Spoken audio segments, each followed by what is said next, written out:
Today we're going to take a look at everything, how everything has developed, the price performance, and also how high the dividend payout was and what the forecast for May looks like, so to speak. So, as we can see here, the period has led to the following. April 1st. Up to April 30th, 2026, a total of 1,583 euros was invested during this period, and the total value was 95,087 euros. Currently, the unrealized capital gain is at 948 euros and 14 cents, and dividends amount to 358 euros and 28 cents, which I have received net. Let's also take a look here at the general top performers during this period, so to speak.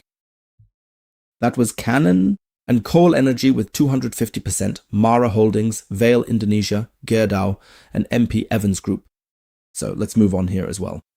Let's go through everything that performed exceptionally well during this period. Among others, Canacol Energy, then Mara Holdings, Vale Indonesia with 28%. GERDAU, MP Evans, BWLPG, Knoppy Crows, New Tech One, CSV Health, Atmo Shipping, China Life Insurance with 15%. Havnia China, China Overseas, PetroChina, Novo Nordisk, TGS, Duran LPG, Torn, Anglo-American, ENG, International Sea Waste, Energilo, Medical Property Trust, Perusahaan Gas Negara, Helm Rich and Payne, Lincoln Financial, Veolia Environment, Bank of Nova Scotia, VF Corp, and also Cardinal Energy. Those were, let's say, the top performers, up to about 9%. Let's go through it briefly. AKP, Rio Tinto, Star Bulk Carriers. So as we've already seen, we've really done very well during this period. In the emerging markets, commodities have also performed well. And of course, the tanker stocks as well, ultimately. We can see that very clearly here too with Global Ship Lease, etc., which I had already read about beforehand. But I would say, I'm not sure if I should go through the whole list now, but maybe I'll just do it to be on the safe side. Or rather, just go through everything completely for the sake of completeness, so we really cover it all. After all, last time, as was briefly mentioned in a comment, I went through it too quickly. And that's why I would just say, let's just go through everything here completely. That includes both what went well and what didn't, what was kind of neutral during this period, and also what really didn't perform well at all. In the end, let's go a bit further down since these are all around -2% and 1%. I think with that, you can really see that there wasn't a major downturn during this period. Maybe you could find something with around -10% or so, but here we already have something with -8%. You also just have to say these stocks have performed extremely well, some even with a 40% price rally. And that's just being maintained if a stock drops by 8 to 10%. In my opinion, that's completely normal, honestly. Because, of course, when a stock performs so well and rallies like that, some people just want to take partial profits. Ultimately, with that, secure them. I personally don't. My strategy is just a bit different. Then we also have Tangala Resources here. That's actually one of my largest, or almost one of my largest positions, at least among the top 5. And here we can also see this drop of 13% was, among other things, due to the dividend payout. Accordingly, we also have Diversified Energy, LyondellBasell. They all performed well, very well in fact, and in some cases also paid out dividends. That's why they also dropped. And we can see the same thing here with Quest, Horizon Oil, Unilever Indonesia, Indo Tambangraya Mega, Bukit Asam. I think I just clicked the wrong thing. What's going on now? Just a moment, let's quickly scroll down again. Roughly, yes, and then it continues. So Bukit Asam, yes, all right. We had actually already covered that. Bugidas with -26% is basically the worst performer in this period. And that's how things have ultimately developed in this period so far. We'll get to the dividends in just a moment. Exactly, the picture is actually quite clear. Then I would say, let me just reset everything for a moment with the entire period. And let's just take another look at the whole thing from the time of purchase until now to see how things have developed. All right, now we're back, and this is since the purchase. That means since purchase for me is actually since March 9th, 2022. This is the very first moment I was invested, which means all the initial mistakes are included here. So the portfolio hasn't been sugar-coated. We can also go through that calmly in a moment, if you'd like. So you can see, okay, where did I actually start making mistakes? I could also make a separate video about that, but just so you can see, the portfolio is not sugar-coated. That's what I started with. And I simply built it up from there, improved myself, optimized, and ultimately refined my strategy. So this isn't something that's really being glossed over, just so you keep that in mind. That was really, so to speak, my continuous learning curve. All right, so what are my top winners since that period? Fresnillo with 380%, Orlin with 180%, SWM Offshore with 150%, China Life Insurance with 150%. So Fresnillo, as I already mentioned, here with €5.63 net, which corresponds to a dividend yield of 10%. Then we also have Orlin here, likewise, but already over, well, I'm not exactly sure now, but around 12%. That was also the first dividend I received with €42.03. Here as well, net investment was €365. So you can really see what is sometimes possible just through dividends. And it just shows the power when you simply buy cheaply, of course, when prices are really at the bottom. Then we have here as well, Case Term Pro with €22.96 net invested, purely €32. I have many tanker stocks that will probably pay me over 15% in 2026. That means I'm always really very curious to see what ultimately flows into the account. Anglo Gold Ashanti with a net dividend of 130%, €9.47. Okeanis Eco Tankers with €33.68. Those are the top performers. Now, I just want to briefly not show the top performers, but really just go through my largest positions. Ultimately, maybe also the bets, you could say. That would include CMB.Tech here with a net dividend of 49%, €60. Flex LNG with €425. Also currently, for now, in the positive. There I was in the negative by 20% for a long time. But here as well, the dividend was just appealing. And that's why you could simply hold on to a position for a while. Tangala Resource is one of my larger positions. You could say it's a bet on coal, ultimately here. I find it super interesting because they also have the ability to pay out massively if they're really making good money. Currently at 36%.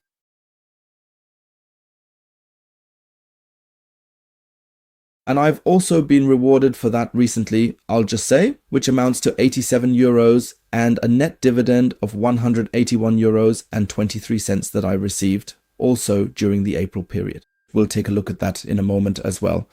So also in LPG, here with 56% and €44.90. And then here we also have Tor with 80%. I'll just go through it very briefly. I don't have to mention every position. That wouldn't make sense anyway.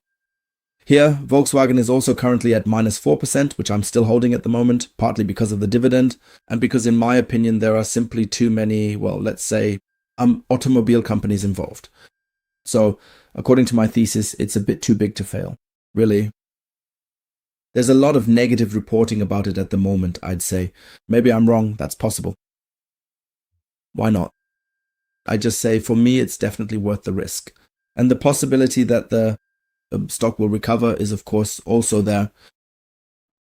Just to mention that briefly because it also came up in a comment just now, but I answered that quite well, I think.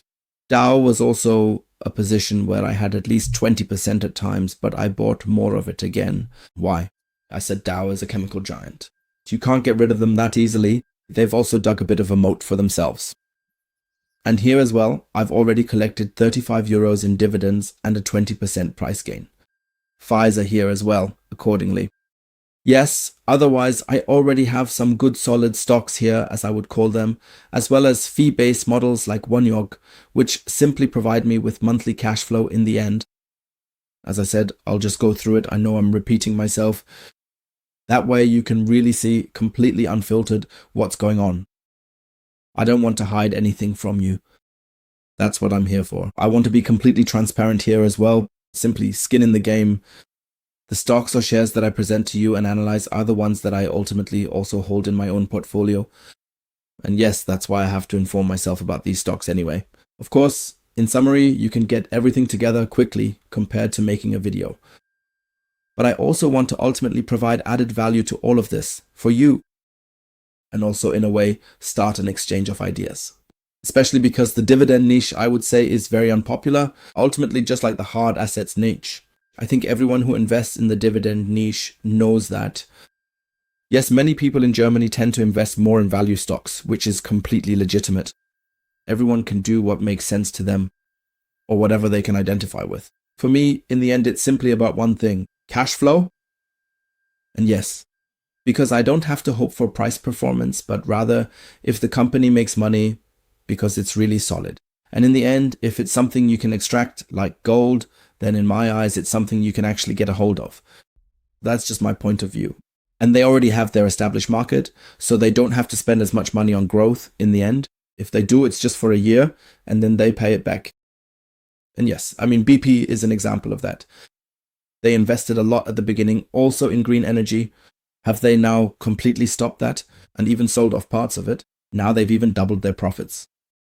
And that's really pretty extreme, of course. Sure. You also have to say oil prices are, of course, insanely high right now at the moment. But I think that kind of generalizes the strategy a bit, of course. That means, what do I need to pay attention to? That the market environment fits, that oil is right, that copper prices, that commodity prices in general are high.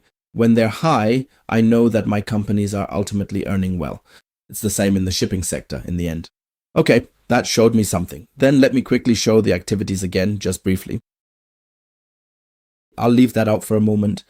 So in April, as I said, there were a total of 91 activities.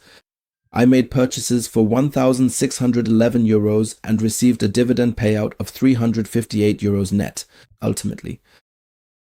Among them was, for example, a financial with 66 cents, Retum Capital with €1 and 27 cents, Inplay Oil €1 and 8 cents, Gladstone Land with €1 and 9 cents, Oxford Lane Capital was included, Inplay Oil again, and TC Energy was also there.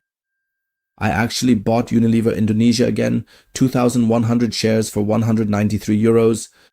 Why? It's simply an emerging market and they also have massive growth in the end.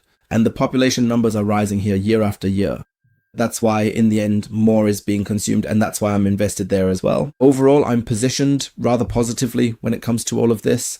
I received a dividend from Mini Esso Group Holding of €3.80, then from Austrian Post €4.50. Positions like these, Austrian Post or Deutsche Post, I would personally increase as well if there are simply better opportunities in the future.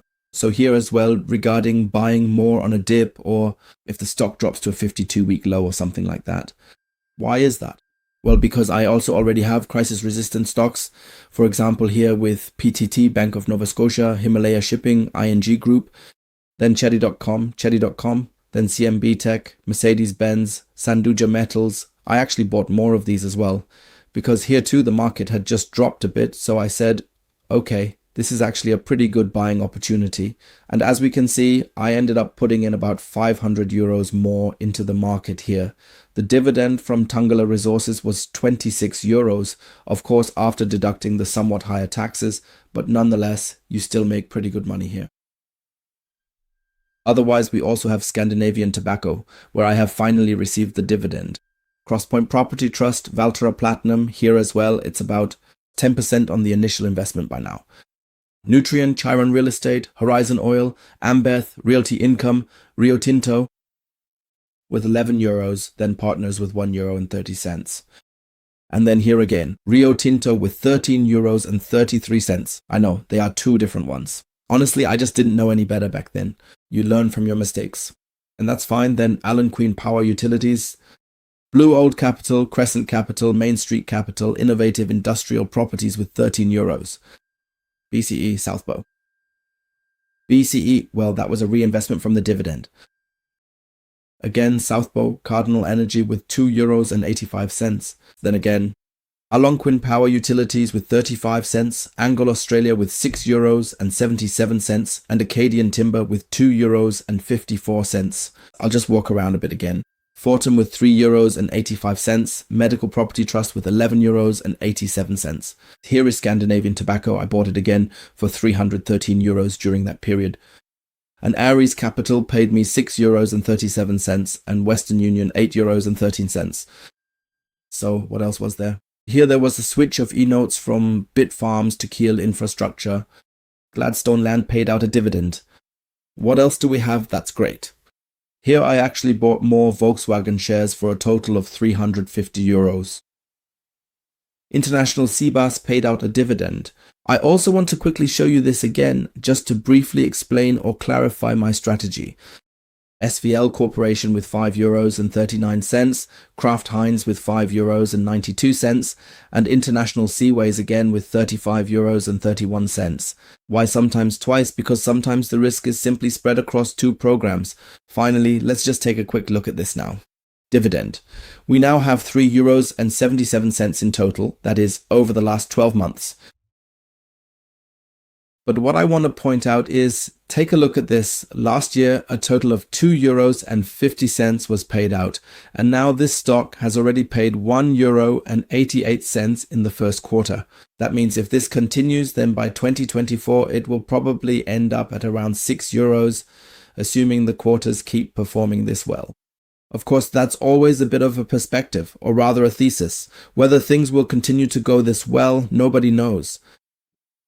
But nonetheless, that already says quite a lot, to be perfectly honest.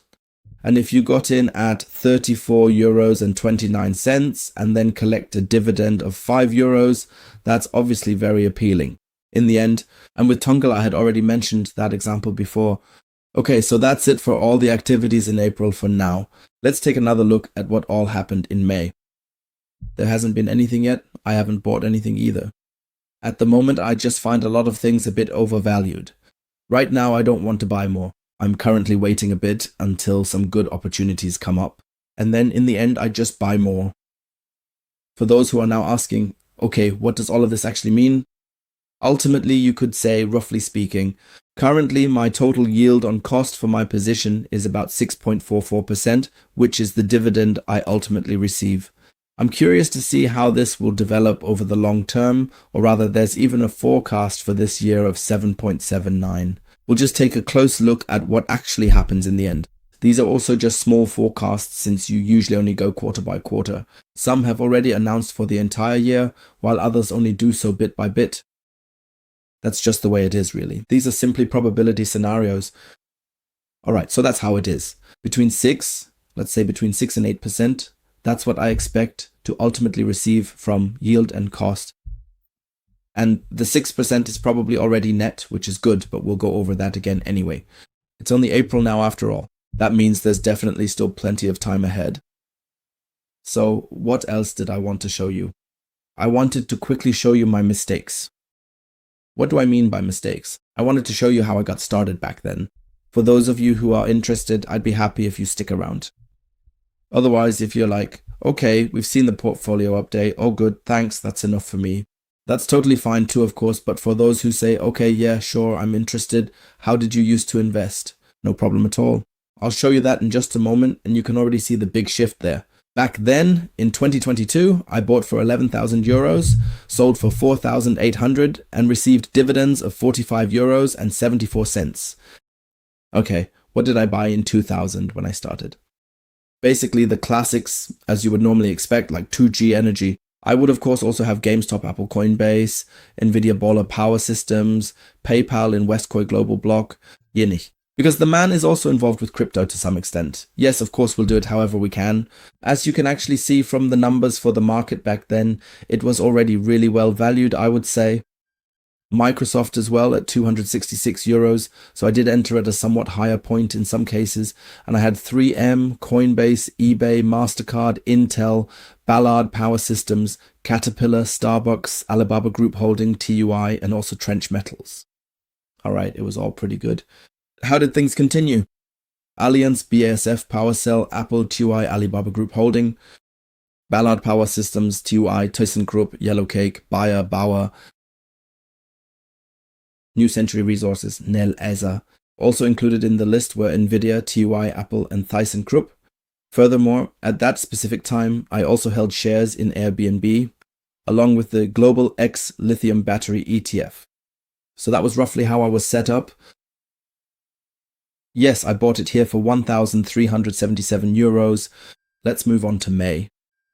Dividends, €25.17. What was there? Yes. In the end, they didn't ask me what I had done there. Sono Motors was a good bet back then, in my opinion. I thought, okay, this is a car, the body is made out of solar panels, which means the car charges itself while driving. I thought that sounded pretty good. There were already projects with bus companies. Everything sounded good until the company eventually went bankrupt. Of course, that's part of it too. Naturally, it was also a higher risk investment. So back then I was quite optimistic about it. Okay, sounded pretty good, but in reality it wasn't. So then we also have Coupang, Bilfinger, Modern Plant-Based Foods. That was my first stock with which I actually made a pretty nice profit. I mean, about 300 euros. So for me back then, that was really quite nice. And during the time I was invested, I actually felt like I was down about 30% at one point, but I kept buying more because I was somehow convinced by the company. Then LNG Hydrogen, then BASF, Bayer, Allianz was already paying dividends by then, and with MasterCard as well. I also kept buying Nalasa because Nalasa was a hydrogen company, which in my opinion was actually quite positive back then, all things considered. And Hochschild Mining, then Global Mining I also had, so it was always kind of going a bit into the mining sector, but mostly with ETFs. Then True Life Cannabis, MX Royalty, Global X ETF Copper Miners, as you can see here. And again in uranium specifically, then even in semiconductors and hydrogen. So you can see here there was already a bit of ETF layering involved. Exactly, and what else? X-Tracker, Emerging Markets, Amundi MSCI World, General Motors was also already included. Yes, I bought more Bilfinger again, also because of the dividend. And Yellowcake and Starbucks, I also received a dividend from them. Then in June 2022, so you can actually see where things are heading for me. LNG cybersecurity stocks, Global Select Dividend, MSCI Momentum Factor, Globalizium, Mundi MSCI World, Global Mining, Vector Semiconductors Hydrogen.